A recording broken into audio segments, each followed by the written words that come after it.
O Banco Central aqui em Brasília funcionava de uma maneira bastante fragmentada, em vários prédios, alguns próprios, outros alugados, e todos prédios adaptados precariamente às necessidades. E havia um micro-ônibus que circulava entre os diversos prédios para criar essa movimentação e conexão, levar os processos, trazer os processos e também permitir que os funcionários de um prédio fossem até o outro para resolver assuntos e tratar dos interesses do banco, né? Para o Banco Central, a construção do edifício sede foi aquele marco necessário para que ele se firmasse diante de todas as demais instituições governamentais. Em 1974, me lembro bem de ter visto pela primeira vez a imagem desse prédio e que naquele momento ainda era uma maquete. Eu era estudante de arquitetura e fazia um estágio na Nova Cap. A Nova Cap era uma espécie de prefeitura de Brasília e num determinado dia os meus superiores me pediram para ficar no horário de almoço para receber uns projetos que se referiam a um concurso para o Banco Central. E chegou um senhor trazendo uma maquete e colocou em cima do balcão. Eu fui até lá e ele estava entregando o projeto com o qual ele participaria desse concurso.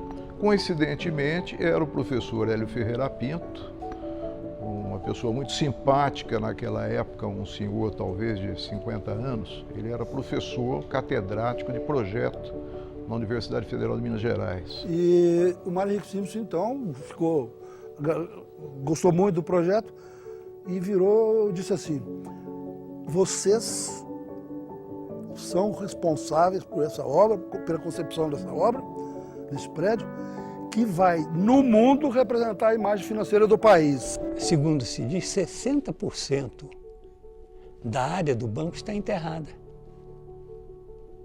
Quer dizer, nós nascemos sob o signo da inflação, não é? Quer dizer, as caixas fortes eram enormes. Nós tínhamos aqui dentro estoques imensos. Primeira vez que eu vi a maquete, eu achei assim espetacular, né? Porque era uma coisa totalmente diferente, era um prédio com uma plástica, né, totalmente diferente do que a gente tem. Então, para quem está começando, está vendo, era bastante empolgante a situação. O prédio do Banco Central tinha uma configuração arquitetônica única e especial, porque ela foi originada de uma moeda existente na época do Império, que era o dobrão do Império. E depois, posteriormente, o símbolo, né, é o prédio, é o topo do prédio em terceira dimensão. Então eu acho que isso tudo criou uma unidade muito grande em torno desse prédio. Era uma obra audaciosa, um projeto audacioso e futurista para a época, e em termos de conceitos, não só de projeto de arquitetura, como também de engenharia. E era uma obra futurista e até hoje, apesar de alguns elementos arquitetônicos já um pouco defasados em termos de seu uso, a obra em si, como um volume, como partido, ela ainda hoje é uma obra muito atual. Oi gente, eu estou aqui no Banco Central, que foi o edifício que a gente escolheu para o tombamento das disciplinas de técnicas retrospectivas, e a gente vai estar mostrando para vocês um pouco mais de perto do edifício e também do entorno.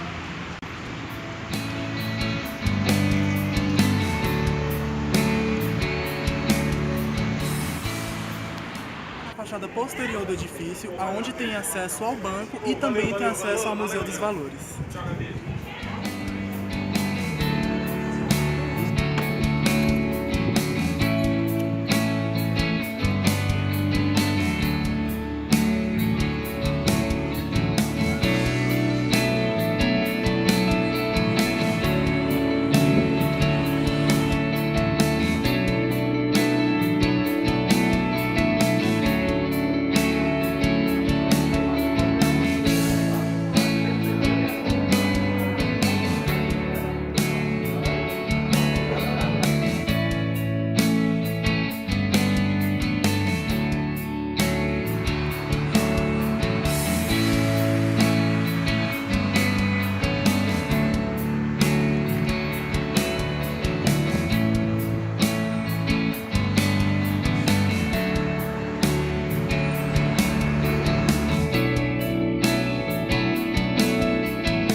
Até hoje, a gente pode considerar que é um projeto que está atual, apesar de mais de 35 anos já de construção e de elaboração. É um projeto que ainda guarda a modernidade de Brasília dentro dele. É um projeto que serviu, hoje em dia, é um dos prédios mais fotografados de Brasília. Os turistas fazem questão de fotografar, porque realmente ele tem uma característica única. Mesmo circulando pela cidade, é um prédio de um destaque muito grande. Ele tem uma arquitetura única, a arquitetura dele digamos, chama atenção.